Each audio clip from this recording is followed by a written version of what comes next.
Hello everybody, welcome to DigiR&T. I'm Toucan Dragon, and I'm finally back with our first BT5 deck profile, featuring the devil himself, Diaboromon. Now, I'm not a big fan of Diaboromon, but I did love him as the villain in Digimon movie or war game. And just like in that movie, this Diaboromon deck wants to overwhelm the opponent with multiple bodies on the board, and punish them for attempting to build tall or wide. Now, a slight disclaimer, I took this deck to one of my locals and it was able to top. However, this deck is far from perfect. Since that small tourney, I changed things up quite a bit. But before we get into that, please don't forget to hit that like button, subscribe, and ring that bell icon so you can be notified once I post more videos, which more are coming. 2021 has just been a really weird year. Well, anyways, let's dive right into it.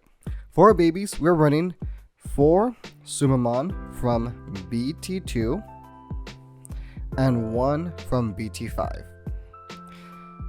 I've never struggled so much than I have with deciding which of these babies I wanted to play more of. It finally came down to, how am I winning? What's my win condition? All of our Diaboromons in this deck are 11k, 2 of which are the promos. So I wanted to make sure that when I swung with any Diaboromon, more specifically the promos, I wanted to increase their chance of survival. So I opted in playing these babies, so Diaboromon can swing over most Mega level Digimon in security. Another reason why I've chose the Sumamon from BT2 is because Diaboromon decks are evolution based decks. What I mean by this is that you're evolving all the time in the breeding area and trying to build that stack, such as evolving up into BT5 Diaboromon with Errata, then going off with evolution effects, right? So most of the time you're just building up, and you are not going to move our rookie out as much or our ultimate out until we're ready to go up to Diaboromon. Now, you could argue you could run the 4 of these guys just for some extra draw power. How I probably go by this would be evolve into a rookie. You need more draw power, come out, swing, draw. So kind of like how what purple does with I forgot his name, with that purple Digimon on deletion effect, draw a card. The name escapes me. But you know what I mean. That same strategy that you would do. Just swing, delete, draw the card, especially with Diaboromon underneath, draw 1, trash 1. So kind of the same thing you're doing here, except you're drawing for the attack, not for the deletion. And if you have Errata in play, then that helps you more, but we're not trying to do that, especially since we're running the Kiraman from BT2 that does give us some draw power when playing Digimon of the same name. What I mean by this is that you're evolving all the time in this deck to get effects off, such as BT5 Diaboromon and Errata, so you can bring out tokens. So that's the whole point of this deck, just from the board with tokens, you know? So we're not really going to move our rookie out as much to try to get that draw power or bring out our Digimon when they're not ready yet. You could argue go up to Diaboromon, swing and draw, but Diaboromon is one of the weakest megas, you know, so high chance it won't survive, especially going up against red or any deck that runs megas. So this guarantees it survives. And if we're not going to swing until we have Diaboromon, then why even play this card? Just play this to get the boost, and play Kiraman, so whenever you do play tokens, you get the draw power, you draw the cards, you know? So that's why we're running these instead of this. You can switch it up if you want, but I just don't see the point when you're running the Kiraman from BT2, which we are, and we're about to get into right now in a few minutes. So let me just wipe the board, and we'll continue. Alright, now for our rookies, we are running 12 rookies. It's pretty low on the rookie side, but this deck is pretty tight as it is. So we are running 4 Kiraman from set BT5. I love this card. I love the kind of search it does. So if you don't know what it does, it's 3 to hard play, 2000 DP. On play, reveal the top 5 cards of your deck, add 1 Digimon card among them with unidentified in its typing, and 1 errata to your hand. Place the rest of the bottom of the deck in any order. You know, I love these search cards that let you reveal top 5, because you have a higher chance of seeing what you want to see and adding it to your hand. Unlike the Agumon from BT5, you only reveal top 3, add Greymon and Omnimon. Like, I understand why, but I like these effects better. It's so cool. And in this deck, we do have 37 targets, including unidentified and erratas. So this will go off, guaranteed. So you don't gotta worry about that. So yeah, I recommend highly. Max this out. Super good. I love it. It's awesome. Alright, our next rookies we are running is another Kiraman, but we're running 4 Kiraman from BT2. And this is the one I was talking about earlier, why we're not running the full set of BT5 Shademon. So inherited effect is on your turn, when you play another Digimon with the same name as this Digimon, trigger draw a card. That's not once per turn. So you evolve up into Diaboromon, you have errata on board, top errata, play 2 tokens if the Diaboromon was BT5, draw 2 cards. You get already more value, and it's safer than just swinging to draw 1 card. There's times where these cards, I was able to draw 4 cards at once, just for evolving up into Diaboromon and suspending erratas. So the draw power that this can provide, I feel like it's way better than this, because more than likely when you're gonna attack, you'll attack with Diaboromon when you have this on top. Like, you could attack with a rookie with this one, but then you're not building your stack, and the stack isn't safe anymore. You have to wait a whole another turn to hatch an egg and then raise in the raising area. And by that point, you're going too slow, because this deck is slow. Black in general is a slow deck, so why slow yourself down even more when you could just go up? So it's enough of that one. Our last unidentified Digimon in our rookie section is 2 Promo Caramon. These used to be Toy Agumon, but we switched them out for 2 reasons. One, we can search these off of the new Kiraman from BT5. The other is that at my locals, my Toy Agumon kept showing up in security. And early game, opponent swings security with a rookie. They survive because Toy Agumon's DP is 1k. One of the lowest for rookies, while most rookies other decks are playing are 2 and above. So yeah, I didn't like that at all. So those are 2 reasons why we switched to this Kiraman. For whatever reason, if you don't have this Promo Caramon, which is likely because you can only get them in the tournament pack, and now they're like $30, I believe. Feel free to switch them out for Toy Agumon, because that reboot does come in handy. To be honest, this is just a weaker version of that, just because inherited effect is on your opponent's turn, Digimon gets plus 1000 DP. So on your turn, you swing with Diaboromon with 13k, survives, yay. Turn pass, your opponent's turn, Diaboromon only has 11,000, goes back down. But with this card, he's up to 12,000. So most megas won't be able to swing over him, because if they swing on him, they're gonna commit Sudoku. They're both gonna go down. So it causes your opponent to really think about what they're doing. On top of that, you can also evolve a blocker on top of this. So on your turn, it's a stronger blocker, which is always fun. But like I said before, if you don't have these Kiraman, then I recommend switching them out with Toy Agumon. But if you do that, I recommend running 4 Toy Agumon, no less. So kind of segueing to our last 2 rookies, we're playing 2 Chumon. So if you wanted to replace these 4 with 4 Toy Agumon.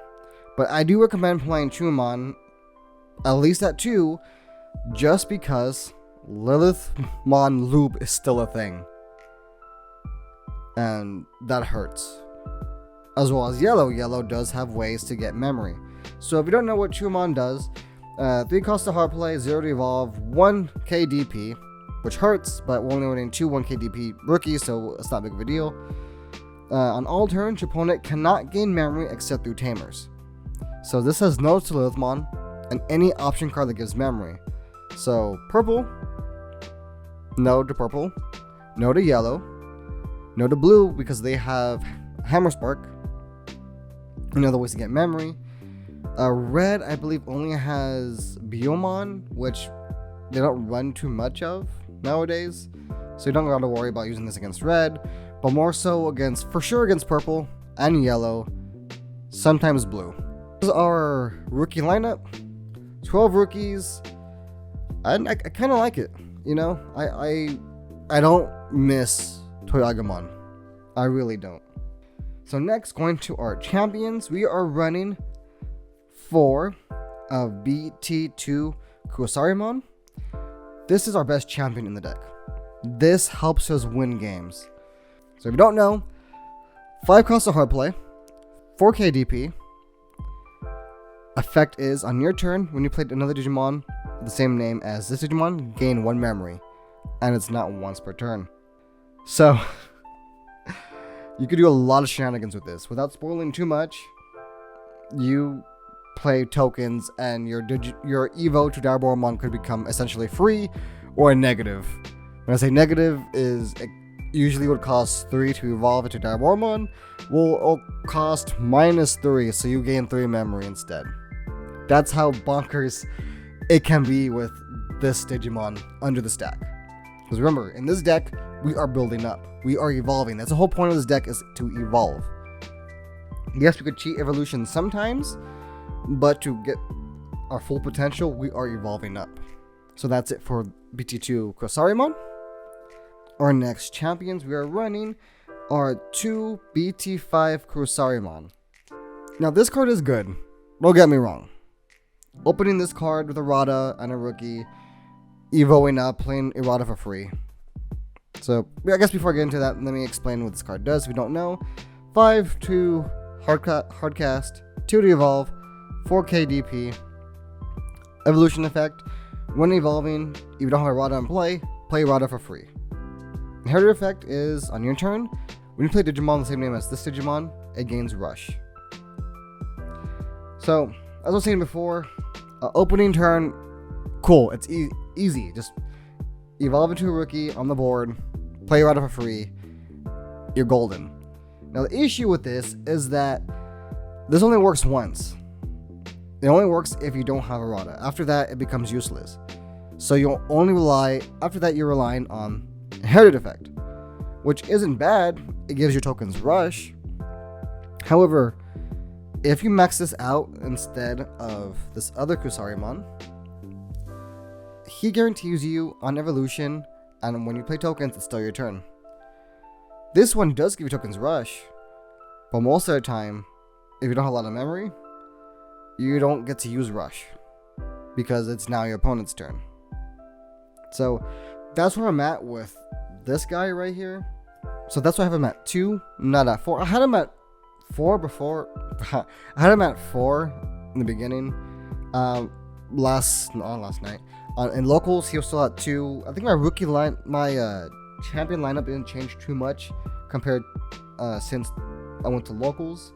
Maybe just 1 Digimon, but we're not even there yet. But yeah, I kept him at 2. I did not miss the other 2. I wanted to see him more often. So that ends our champion line for Diaboromon. Next, we're going to go to our champion blockers.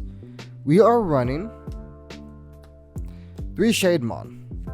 Now, at my locals, he was at 2 before. And this one was actually Ultimate Flare. So Ultimate Flare turned into Shademon just because how good he was. If you don't know, Shademon security has a security effect. On the end of the security battle, play this card without paying payment cost. So it's a free blocker. I had him at 2 and it came out a lot. And it was a free body on the board. A free body to evolve up or just to go wide. It was amazing and I loved it. On top of that, he's an unidentified. So Kiraman for BT5 can search him and add him to hand. And if not, if you block, he gets trashed with errata on board. Unidentified means you get the memory. So he just goes so well with the deck. And he just makes sure you survive. Flipping security, you survive. It's technically, if he gets flipped from security, you play him, he's another security card on the board. Technically. I would love to bump him up to 4. But the deck, as I said before, it's so tight as it is. 3, I feel like is the most I'm going to be able to get on him. So, yeah. And then to round off our level 4s, we are playing 2 Meganariman, or how I like to call him, Fridge Guy. He's just a fridge. He's probably the best blocker in the game, just because he has a 4 to hardcast with 6000 DP. Yes, it's an evo cast of 3, but we're not going to evolve unless we have to. So on your opponent's turn, if this Digimon deletes another Digimon in battle and survives, unsuspend it, and it's not once per turn. This card comes in handy against Rookie Rush and against mirror matches. I wouldn't bump him up to 3, to be honest. I would keep him at 2. 1 is too low, 3 is too much. I think 2 is just fine. If you want to run him, 2 is fine. I forgot to say this. We're running that was 10 level 4, so I just wanted to mention that. So for our ultimates, we are running 9 level 5s. Our first level 5s we have here are 4 Inframon from BT2. Just like with Kusarimon from BT2, this card's an MVP.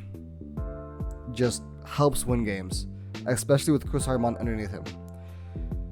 If you don't know what he does, on your turn, if this Digimon would evolve into a Diaboromon, reduce the cost by 1. So Diaboromon becomes a 2 cost to evolve if you're running BT5 of the promo, or 3 cost if you're running the BT2 one. On top of that, a rod on board, tap, play tokens, Kusarimon in the stack, gain memory, becomes free. It's so good. If you didn't want to play the 4, I'd say you'd be fine at 3. But I guess with my playstyle, I like the 4. Our last line for Diaboromon and Ultimates is going to be our Inframon from BT5. I know a lot of people like to run this card at 4. I don't. There's value here, but I just believe this one has more value, just to lower cost even more. This one warps Digivolve, which is good if you have to, and it has an inherited effect on deletion player token. Other than that, not really that well. It's good, but not as good as I want it to be. Just because, again, the whole point of Diaboromon is building a giant stack until we hit Diaboromon, then bring him out. Now, we could warp to this if we have to, like warping our Kiraman from BT5, because we're going to have to hardcast him, search, warp into him, or building another one in breeding, but we're missing the chance of getting memory with Kusarimon, or getting rush with the tokens, like the other Kusarimon. You know, so we're missing those. So it's nice to warp if we have to, but most of the time we don't want to warp. You just want to build a giant stack, go into Diaboromon, play tokens, get memory, keep it our turn. That's at least how I feel about it. So if you wanted to, you could run 3 on 3, or if you wanted to run 4 on 2. I think that's what I had before during testing. It was 4 and 2, but I found so much more value with this Inframon versus this one. Didn't really come up too much, and if it did, I wasn't getting much value because I kept passing to opponent's turn. Unless I had 2 erratas on board, or 3, my opponent left me at 4, or go to 5 or 6, then I could have warp and keep going with my turn, but I wouldn't have the extra memory gain from the Kusarimon from BT2. You get me? So yeah. So that ends our Diaboromon line for level 5s. Our last level 5s we are running are 2 War Monzimon. Well, not 2, I'm sorry. 3 War Monzimon, I can't count. But he was at 2 before, so this Warmonzamon used to be the other Ultimate Flare. But we turned him into another level 5. So we're running 9 level 5s in this deck. It was 8. I had it at 8 for locals, but I changed it because the break I experienced the most was not having enough level 5s. Funny enough. So we opted to go into Warmonzamon instead of the other Inframon just because cheap hard play, cheap evo cost, 6000 DP, and potentially 3 more copies of Inframon from BT2 if you evolve this on top of Kusarimon from BT2 and then go into Diaboromon. You'll get the same memory gain as you would if it was Inframon from BT2. It's just so good. You can't not play this card in a black deck.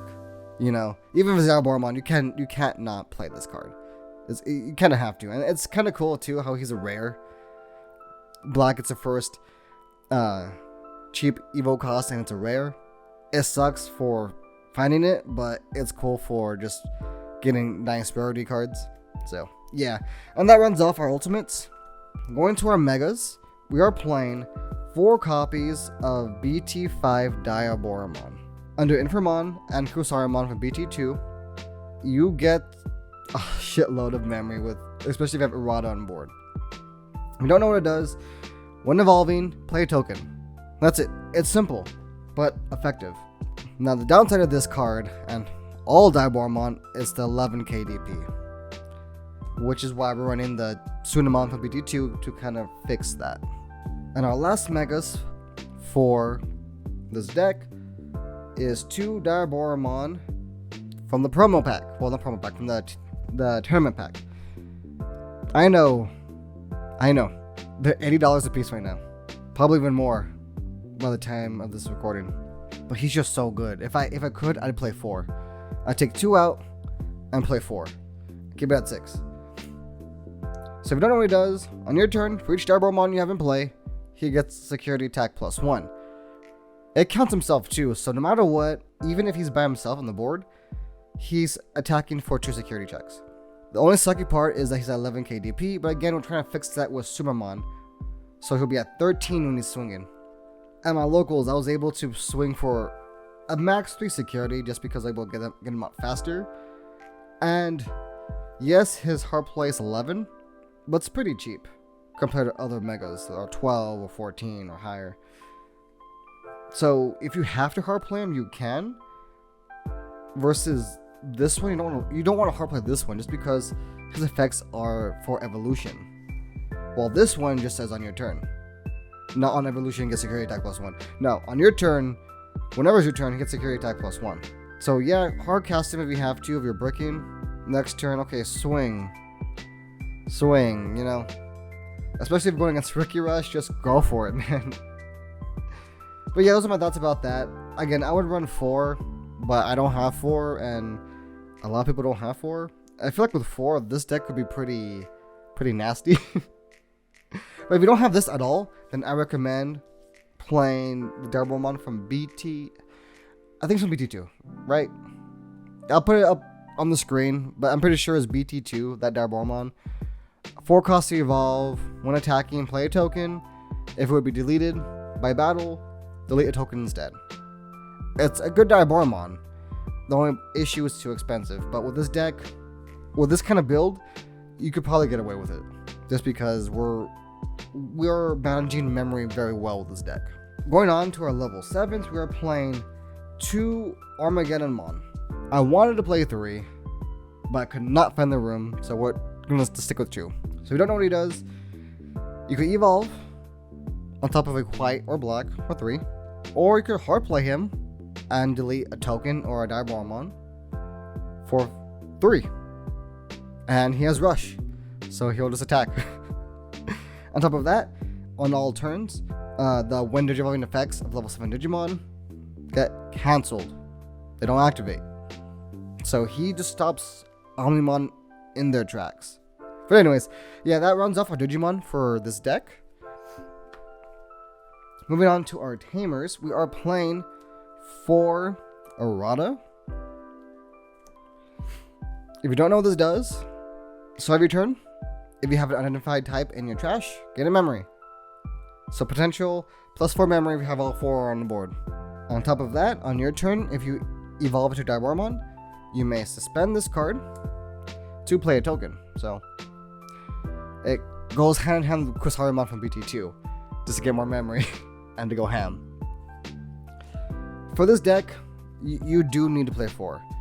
It's a must, to be honest. You kind of do. If you're running 3, I don't know what you're doing. If you're running 3, then I hope you have the big brain energy to work around it, but it's for sure 4 for me. And that kind of rounds off our black cards. So going on to the rest of our cards, we are playing 3 yellow TK from the structure deck and 3 Spiral Masquerade. So this is our tech to control the board. If our opponent tries to go wide, this takes care of that. We could easily go wide with our tokens. If they go tall, this takes care of that. I deleted Omnimons multiple times with this effect, just because my board was wide because I had tokens and other Digimon. And even the new Omnimons can't protect against this because I'm not attacking them, I'm not deleting them, I'm dropping the DP to 0. So since he hit 0, the rules say it gets deleted. So it gets deleted. So they can't protect themselves against that. Now TK is here to make sure this goes off. But on top of that, TK is really good in this deck since most of our Digimon have pretty low DP. So TK makes sure that this stays active and keeps our security high enough to get rid of some threats. All in all, Diaboromon's a really fun deck to play around. Is it tier 1? Kinda. Not really. I mean, it has potential, it's just kinda slow. Here's hoping the new Diaboromon from the EX set will help improve the deck. Oh shit. Thank you guys so much for watching. If you haven't already, then please do me a huge favor. Hit that like button, subscribe, and ring the bell icon to be notified when I post more videos. I'll see you all next time. Bye!